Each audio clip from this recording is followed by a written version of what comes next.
today can you be compassionate to yourself? Most people say I'm not as much as I should be, but I do. I think I am. And how do I become compassionate? In other words, I don't let people bully me anymore, which is a big, strong thing to say, you know. And let that be the Pope or his representative, or somebody in my own order, or, you know, anyone, somebody in work, BBC, RTE, Sunday World, wherever I work. I'm easy to get along with until I see a bully at work. And I can spot a bully at work.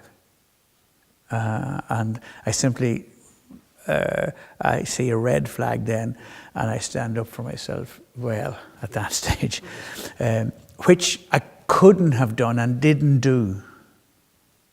And it caused me endless anxiety, ulcers, stomach ulcers, whatever. Didn't do as well academically as I should have done. If I were doing now, I know I have the capacity to read and the capacity to process. Yeah. But how could you process when all that's going on? Anyway? Precisely. I couldn't, and that's what I say. It didn't. I mean, it becomes going back to what you were saying earlier, where you don't solve this problem today. You solve enough today to survive today. I don't know if that's wise, but that's how I do it. Because see, what happens, what I think, what could happen, me and does happen, some that I deal with, is that the world's problems come at you at a bad time. Yeah. I suppose, God have mercy on them, I don't know, I suppose I've been with 30, well over 30 people who couldn't see another minute to go on in life, you know. Wonderful people, old people, young people, all of them fantastic people, who should have, you know, who were well capable of, in different circumstances, getting through that day, if they hadn't got through that day. And the pity is that sometimes whatever happens, I know it because it can come close to my own times, that the world comes in you so much that you think there is no way out of this.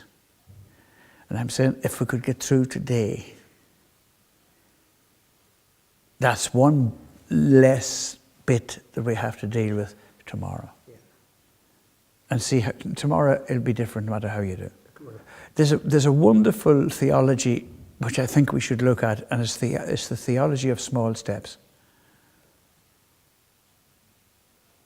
You know, it doesn't matter what journey you start on, it has to start with one step. And it's the same in life, you know, no matter what journey we start on, this theology of the one step, I think, is of small steps. Most people are only impressed with big steps, but enough small steps will still get you to the place that 3 big steps will get you to. And I know you and I have been in this situation often enough to know that small is relative, and when your resilience is worn down, that small step, you know, sometimes it's not even survive today, it's survive this minute. Yeah. Exactly, yes. And even that seems so overwhelming and so daunting. But to move forward a little bit, somehow, as a young, you know, novice priest here in the Gran here, that you were chanting, you were saying in this room from 2 o'clock until 3 o'clock in the morning. Yeah, matins and lauds. Yeah. Chanting in Latin, by the way. Chanting in Latin. And you managed somehow to escape this or get released from this, and you land in Dublin and you're in UCD. And I remember you telling me before, Father Brian, that you were instructed not to speak with other students. With other students, even clerical students. Yeah. No, we were told not to speak to them because it was you had to be. You see, it was a cultish thing. I had to change my name. What was your name? My name when I came in here, Brian Darcy wasn't good enough, and each one there was a list of names put on the wall. The only one that I saw was a name, Desmond Mary. Desmond Mary. Now Desmond, there is no Saint Desmond. Okay. It means South Munster, Jas Moon. Okay. Bally Desmond, Bally whatever it is, that's what Desmond means. Yeah. And so they gave me the name, to go with that, there had to be a saint, so we were called Mary. So I was called Desmond Mary for the time I was in UCD. The Second Vatican Council changed that and rightly said your baptismal name is the name you're known to God as. That's it. So we went back to our baptismal names again. And I came back. And does that mean, for example, that your dad had to call you Desmond Mary, or how did that work? Oh, he had to call me, and my mother. I have one letter from my mother, and it's Dear Desmond Mary. Really? Yeah. One letter.